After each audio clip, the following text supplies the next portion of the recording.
Jacobs, thanks very much for joining us. Yeah, my pleasure. Your convention is over, and now you can relax. Yes, and we've got a good Memorial Day coming.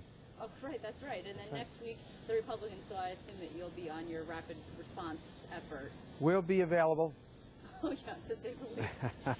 This convention was really quite interesting. Let's just start, we started at the beginning with the preview, and then now we're sort of bookending with you. So just give us your overview of what you thought of it, and then we'll get into some meat and potatoes issues. I thought it was a great convention. I think we did everything we needed to do. It went exactly according to what we thought was going to happen. There were no tremendous surprises. Democrats left here happy. They left here motivated. They left here inspired by Andrew Cuomo.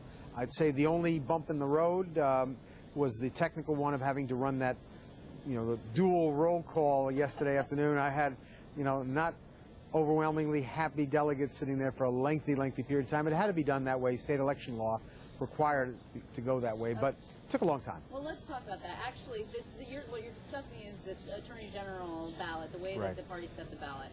Initially coming in here, you and I actually had a discussion beforehand, and you said, there's going to be one vote, Liz, let the chips fall where they may. And then the next day you said, nope, no, we're going to have 2 votes, and we're going to make sure everybody can get onto the ballot. Now you've set yourself up for a 5-way primary for the right to replace Andrew Cuomo.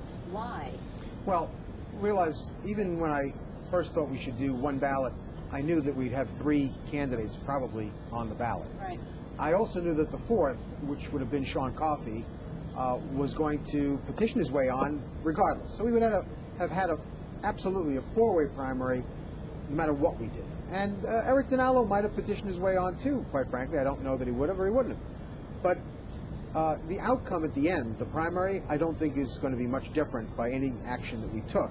That said, with that in mind, hearing from county chairs, hearing from state committee people who were very upset, particularly upstate, who felt that the process that we were now going to engage in was to effectively exclude Eric Dinallo, who had gotten the support of the Democratic Rural Conference, and really show disrespect, if you will, to our upstate Democrats. I just didn't think that was a good outcome, particularly coming out of a convention. I want everybody united. So for very little difference or change at the end, why go through that? There just didn't seem to be an upside. Well, I mean, to play devil's advocate, though, upstate Democrats, there are far fewer of them than there are in downstate. I mean, it isn't a secret that New York is a Democrat-dominated state, but the bulk of the enrollment really comes from New York City. So just to manipulate the ballot in order to keep people from upstate happy, I mean, the weight of that seems to be a little unbalanced. Well, in the 40 some odd smallest population counties in upstate, it is only about 14% of the whole vote.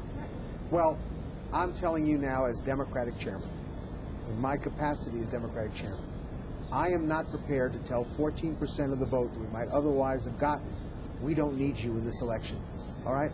I need that 14%.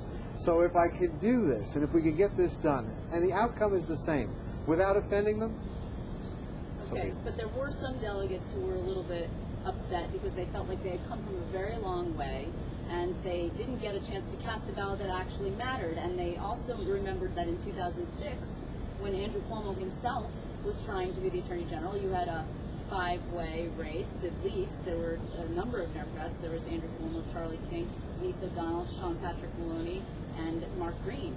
And there was one ballot.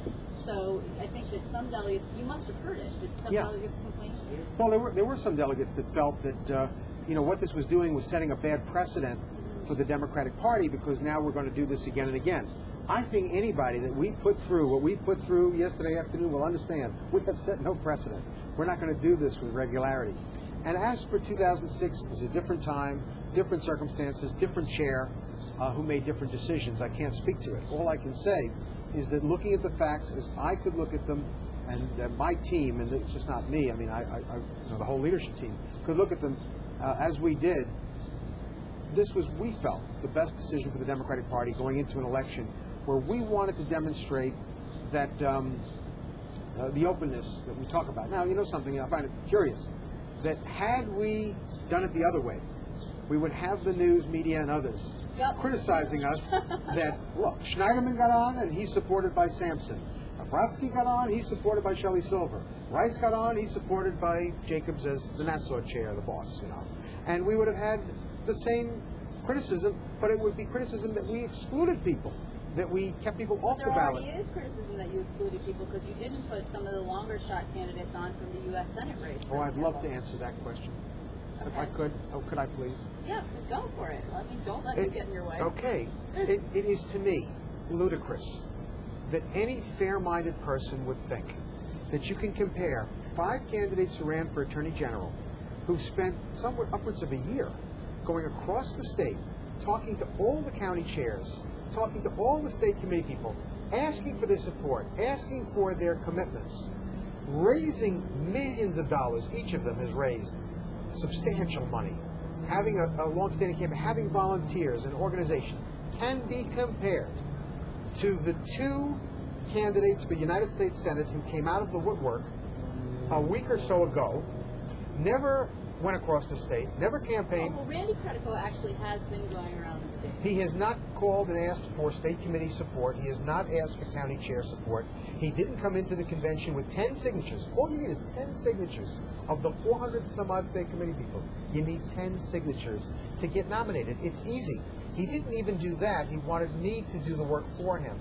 You're not credible in that case. So long shots. I'll give you one. I got an email this morning when I woke up at 5-something this morning.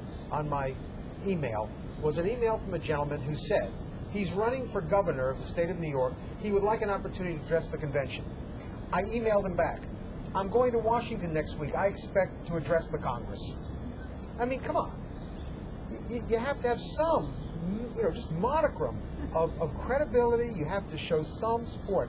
These 5 candidates for Attorney General each had support in that hall, had county chairs calling on their behalf.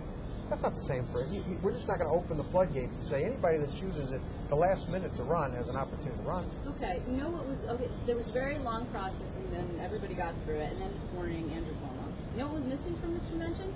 Red meat. Where was it? What would you have liked? Where was the Republican bashing? Where was it? There wasn't any. They do so much damage to themselves. It's kind of like that bus that's careening down a hill right at, an adversary of yours. The thing you don't do is get in the way. Just get out of the way. They're doing it to themselves. I don't know that we have to add much to it. And did it bother you that they were here? I mean, Chairman Ed Cox was here, the GOP chairman, Right. having his press conference on the doorstep of your convention, if you will. Did that bother you at all? Well, I like Ed. And will you do it? I like Ed Cox, and personally, and I understand he's in a desperate situation. He's got to do something to try to jumpstart his party's chances. They're lacking in quality candidates. They got candidates, but they're lacking in quality candidates. They're lacking in unity. They're lacking in ideas and answers to the people's problems. He's got to do something to get things moving. I understand what he's doing. Whether I'll go to his convention and return the favor, I'm not so sure. We'll see. We'll discuss that. When you talk about unity, and that was actually sort of the end